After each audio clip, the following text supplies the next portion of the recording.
SK Thakur, Gujarat.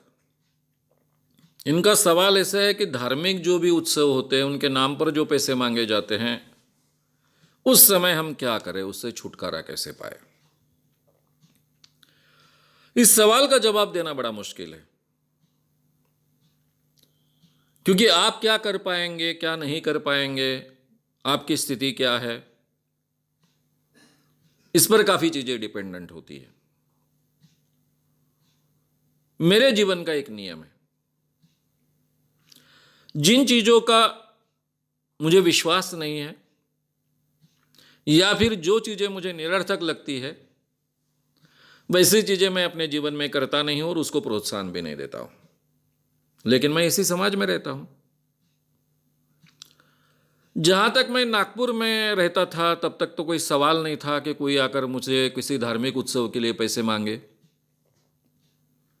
मेरी image ही इस ढंग से थी कि कोई ऐसी आकर मांगने की हिम्मत नहीं करता था। लेकिन 90 में मैं नाला सोपारा रहने के लिए आया। नाला सोपारा में एक भाड़े के घर में मैं रह रहा था, रेंट के घर में। आर्थिक बहुत ही तंगी थी। 8-9 सालों से मैं कोई कमाई नहीं कर रहा था, अंधविश्वास के खिलाफ काम कर रहा था। और 1990 के एंड में मैं मुंबई इसलिए शिफ्ट हुआ था। नाला सोपारा ये हालांकि देखा जाए तो मुंबई के बाहर का एरिया है, ठाणे डिस्ट्रिक्ट है, विरार के पास का, बहुत दूर मुंबई से।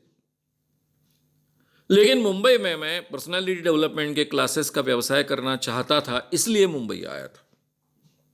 शुरू होने का था, जेब में बिल्कुल पैसे नहीं थे। और ठाकुर भाई ठाकुर नाम के बहुत ही फेमस वहां पर थे। बहुत लोग उनको डरते थे। उनके नाम पर कई मर्डर्स जमा थे और पूरा एरिया में उनकी बहुत दहशत थी। एक दिन 5-6 लोग मेरे पास आए और मुझसे कहने लगे, कोई तो भी उत्सव है, इस उत्सव के लिए आपसे 500 रुपये चाहिए। अब ये 90 में 500 रुपये बड़ी रकम थी और मेरे लिए तो बहुत बड़ी रकम थी। मैंने उनसे कहा, अब वो मुझे नहीं जानते थे, मैं उनको नहीं जानता था। मुझे लगा आसपास के लड़के, यंग लड़के हैं, पैसे मांगने के लिए आए हैं। मैंने उनसे कहा कि भाई ऐसे कोई उत्सव के लिए तो मैं पैसे दे नहीं सकता हूँ, और आप तो 500 रुपये मांग रहे हो। इतनी बड़ी रकम तो मेरे पास है ही नहीं। उसके ऊपर उन्होंने आवाज चढ़ा कर किया, 500 नहीं, अभी आपसे 700 रुपये हम लेंगे। मैंने कहा, लेंगे का मतलब आपको देना पड़ेगा। मैंने कहा, इसका मतलब क्या है? फिर आवाज चढ़ाकर एक बोला, जानता नहीं क्या बे, एकदम बे से वगैरह शुरुआत की। हम भाई ठाकुर के लोग हैं। तब मेरे एकदम से ध्यान में आ गया, उनका नियम था कि हर फ्लैट से 500 रुपये तो लेना ही है। अब नहीं बोल रहा हूं इसलिए 700 रुपये। मैंने शांति से कहा, ठीक है, आप तो मुझे जानते नहीं हो, इसलिए आपसे तो बात करने में कोई मतलब नहीं है। भाई ठाकुर भी मुझे जानते नहीं होंगे, लेकिन उनको जाकर कहिए, श्याम मानव नाम का एक पत्रकार है, वो अभी अभी नाला सोपारा रहने के लिए आया है, उसके यहाँ हम पैसे मांगने को गए थे और उसने कहा कि मैं एक भी पैसा नहीं दूंगा। और ये बात भाई ठाकुर को जाकर कहिए। मुझे लगा अभी झगड़ा होगा, मारपीट होगी, क्या होगा। कुछ लड़के आवाज चढ़ाने लगे। उनमें से जो एक थोड़ा उनमें से लीडर जैसा था, उन्होंने बाकी लोगों को चुप कराया और उन लोगों ने मुझे बिल्कुल तकलीफ नहीं दी। अब ये बात आजू बाजू के फ्लैट वाले सुन रहे थे। बाद में मुझसे मिलने आए, बोले आप नए नए यहाँ आए हो, क्या कर रहे हो, पत्रकार हुए तो क्या हुआ, यहाँ तो पत्रकार गायब हो जाते हैं, अब आप कौन सी बड़ी तोप हो, ऐसा उनका कहना था। उसके बाद में भाई ठाकुर के लोग दूर दूर से मेरे तरफ देखते थे, लेकिन कभी मेरे साथ में बाद में पंगा लेने की उन्होंने कोशिश नहीं की। कुछ दिनों बाद मेरे मित्र बोधनकर नाम के इंस्पेक्टर वहाँ आए। वो तब पूरे विरार एरिया में एक ही पुलिस स्टेशन था विरार का। वो मेरे नागपुर से मित्र थे और लोक प्रभा में उनके बारे में काफ़ी छपकर आया था, इसलिए काफ़ी फेमस भी बने थे। अब मित्र थे इसलिए वो घर आने शुरू हो गए। फिर तो वातावरण ही एकदम से बदल गया और बाद में उन्होंने भाई ठाकुर को अंदर किया। ये किस्सा पहला। अब ये आप कहोगे कि भाई आप निडर हो, मरने के लिए तैयार हो, इसलिए आपने शायद ये बात कही। मेरे पुणे में मेरा घर है। पुणे के घर में एक बार बच्चे लोग सब, ये बच्चे छोटे उम्र के थे, 15, 12, 14 साल के आए और उन्होंने फिर एक धार्मिक उत्सव के लिए पैसे मांगा। मैंने उनसे पूछा, बिठाया उनको, बोला कि धार्मिक उत्सव के लिए आप पैसे मांगने को आए हो। अब मेरे पास पैसों की कमी नहीं थी क्योंकि मैंने पर्सनालिटी डेवलपमेंट के वर्कशॉप शुरू किए थे, काफ़ी अच्छे पैसे कमा लेता था। मैंने उनसे पूछा कि आप क्या कार्यक्रम रख रहे हो। उन्होंने कार्यक्रम कहे ये वो। बोला ऐसे कार्यक्रमों के लिए तो मैं पैसे देना नहीं चाहता, मैं बहुत मेहनत से पैसे कमाता हूँ, मैं इतना बड़ा संगठन चलाता हूँ, मुझे ही पैसों की बहुत ज़रूरत होती है संगठन को। हम सब लोग जेब में से डाल डाल कर काम करते हैं, अंधविश्वास के खिलाफ काम। आप अगर कोई सोशल काम इस महोत्सव में करते हो, सोशल कोई व्याख्यान रखते हो, तो फिर मैं पैसे दूंगा। वो बच्चे मेरे साथ बात करने लग गए, थोड़ा सा बहस किया, फिर उन्होंने क्या क्या मालूम नहीं, गए कल आएंगे। मतलब हाँ कल आएंगे। कम से कम आपका 10 दिन का जो कार्यक्रम है उसमें से 2-4 दिन अगर कोई सोशल व्याख्यान वगैरह ऐसा कुछ रहा तो डेफिनेटली मैं पैसे दूंगा, जितना तुमने मांगा है उससे दुगना दूंगा। अब उन्होंने मांगा थे मुझे 200 रुपये, मैं 400 रुपये देता। 400 रुपये में क्या होता उनका। वो बच्चे दूसरे दिन आए, सभी नहीं आए, अभी 1-2 ही बच्चे आए थे। उन्होंने कहा आपसे हमको पैसे नहीं चाहिए। बोला ठीक है, इसका मतलब आप कोई अच्छा काम, सोशल काम नहीं करना चाहते हो।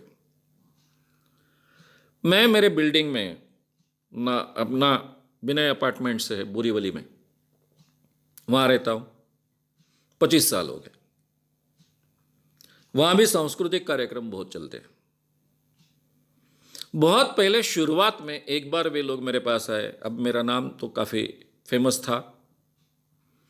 आए बिल्डिंग के लोग, बहुत एक्टिव है, बहुत मिलजुल कर बहुत सांस्कृतिक कार्यक्रम करते रहते हैं।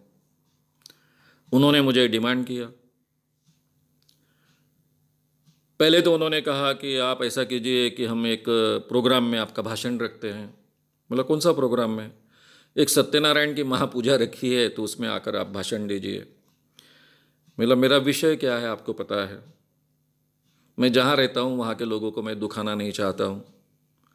आप सत्यनारायण जैसी महापूजा में ऐसा मेरा कार्यक्रम रखोगे और आप में से काफ़ी लोग मेरे शत्रु बन जाएंगे, यहाँ के यहाँ हो जाएगा। आप ऐसा कीजिए कि जिस वक्त कोई धार्मिक कार्यक्रम नहीं होगा ऐसे समय में व्याख्यान रखिए, उस समय में मैं दूंगा। परिणाम ऐसा हुआ कि उन्होंने गए 25 सालों में एक भी व्याख्यान नहीं रखा वहाँ पर, और मुझसे कभी सांस्कृतिक काम के लिए पैसा भी मांगना नहीं आवश्यक समझा। तो मैं अपनी बात अपने शर्तों पर रखता हूं। मैं किसी धार्मिक कार्यक्रम के लिए कोई भी इस ढंग से, जिसको हम कहते हैं हमारा हिस्सा दो, नहीं देता हूं, कि उसमें से समाज का कुछ भला होता है, ऐसा मुझे नहीं लगता है। लेकिन इसका मतलब ये नहीं कि मैं किसी चीज़ के लिए डोनेशन नहीं देता हूं।